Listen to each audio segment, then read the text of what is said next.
ತುಂಗಭದ್ರಾ ನೀರು ಕುಡಿದ್ರೆ ರೋಗಗಳು ಮಾಯವಾಗುತ್ತವೆ ಎಂದು ಹಿರಿಯರ ವಾಡಿಕೆ ಮಾತಾಗಿದೆ. ಹೀಗಾಗಿ ನಾವೆಲ್ಲರೂ ಒಂದಾಗಿ ಮಲಿನವಾದ ತುಂಗಭದ್ರಾ ನೀರನ್ನ ನಿರ್ಮಲ ತುಂಗಭದ್ರವಾಗಿ ಮಾಡಬೇಕು ಎಂದು ಮಾಜಿ ಶಾಸಕ ಗಂಗಾಧರ ನಾಯ್ಕ ತಿಳಿಸಿದರು.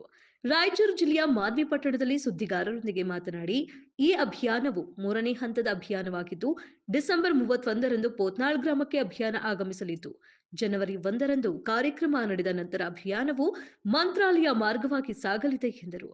ಮಾಜಿ ಶಾಸಕ ಬಸನಗೌಡ ಬ್ಯಾಗವಾಟ ಮಾತನಾಡಿ, ತುಂಗಭದ್ರಾ ಅಭಿಯಾನವು ನಡೆಯುವುದರಿಂದ ಮುಂದಿನ ದಿನಗಳಲ್ಲಿ ನಮ್ಮ ಭಾಗಕ್ಕೆ ನೀರು ಅತ್ಯಮೂಲ್ಯವಾಗಿದ್ದು, ಹೀಗಾಗಿ ಮಾನ್ವಿ ತಾಲೂಕಿನ ಪ್ರತಿಯೊಬ್ಬ ವ್ಯಕ್ತಿಯು ಅಭಿಯಾನ ಕಾರ್ಯಕ್ರಮದಲ್ಲಿ ಭಾಗವಹಿಸಬೇಕು ಎಂದು ಮನವಿ ಮಾಡಿಕೊಂಡರು.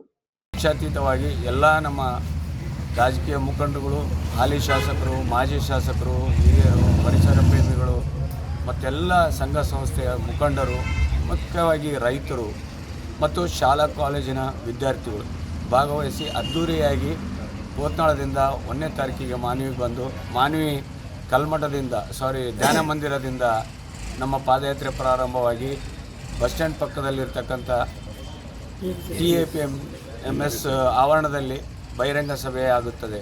ಅಲ್ಲಿಂದ ತದನಂತರ ಹಳ್ಳಿಗಳ ಮುಖಾಂತರ ನಮ್ಮ ತುಂಗಭದ್ರಾ ನದಿಯ ದಡದಲ್ಲಿರ್ತಕ್ಕಂಥ ಹಳ್ಳಿಗಳ ಮುಖಾಂತರ ಅಂದರೆ ಕಾತ್ರಿಕಿ, ದದ್ದಲ್ಲು, ರಬ್ಬಣಕಲ್ಲು ಈ ಮುಖಾಂತರ ಗಿಲ್ಕೆಸ್ಕೂರನ್ನು ಮುಟ್ಟಿ ಅಲ್ಲಿಂದ ಮಂತ್ರಾಲಯಕ್ಕೆ 4ನೇ ತಾರೀಕಿಗೆ ನಮ್ಮ ಪಾದಯಾತ್ರೆ ಕೊನೆಗೊಳ್ಳುತ್ತದೆ.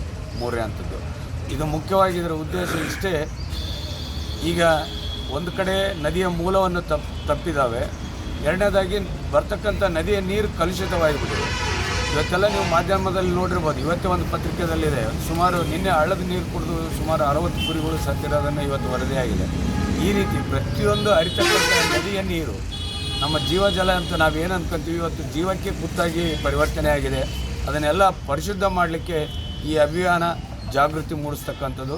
ಇದು ಬರೀ ಪಾದಯಾತ್ರೆಯಾಗಿ ಇರುವುದಿಲ್ಲ, ಇದು ಮುಂದೆ ಇದನ್ನೆಲ್ಲ ವರದಿಗಳನ್ನು ತಗೊಂಡು ರಾಜ್ಯ ಸರ್ಕಾರಕ್ಕೂ ಮತ್ತು ಕೇಂದ್ರ ಸರ್ಕಾರದ ಮೇಲೆ ಒತ್ತಡ ಹೇರಿ ಪರ್ಯಾಯ ವ್ಯವಸ್ಥೆಗಳಾದಂಥ STPಗಳಾಗಿರ್ಬೋದು, ನದಿಯ ಮೂಲಗಳನ್ನು ಉಳಿಸ್ಲಿಕ್ಕೆ ಏನು ಅಲ್ಲಿ ಇಲ್ಲಿಗಲ್ ಅಂದರೆ ಕಾನೂನು ಪರಿಸರಕ್ಕೆ ಹಾನಿ ಆಗ್ತಕ್ಕಂಥ ರೀತಿಯಲ್ಲಿ ಯೋಜನೆಗಳು ಏನಾಗಿದ್ದಾವೆ ಅವನ್ನೆಲ್ಲ ತಡೆ ಹಿಡಿದು ಇದನ್ನು ಉಳಿಸ್ಲಿಕ್ಕೆ ಈ ಜಾಗೃತಿಯ ಪಾದಯಾತ್ರೆ ಅಭಿಯಾನವನ್ನು ಮಾಡ್ತಾಯಿದ್ವಿ.